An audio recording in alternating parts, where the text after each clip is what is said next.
Sualda deyilir, R radiuslu polad kürənin kütləsi 5 kiloqram olarsa, 2R radiuslu polad kürənin kütləsi neçə kiloqram olar?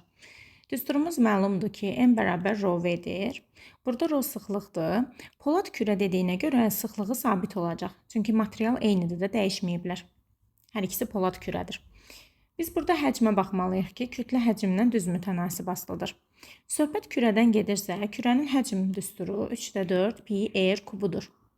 Bunu düsturda nəzərə alaq. M bərabərdir rho, V-nin yerinə yazaq 3/4 pi r kubu. Onda kütlə radiusun kubu ilə düz mütənasib asılı olacaq.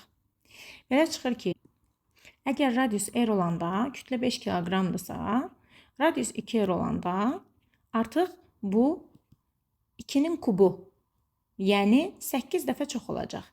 5-i də 8-ə vuranda olur 40 kiloqram. Doğru cavab olur A variantı. Qeyd edeyim ki, 9-cu sinifdə riyaziyyatdan buraxılış balı 80+ olan abituriyentlər üçün sıfırdan qrup mövcuddur.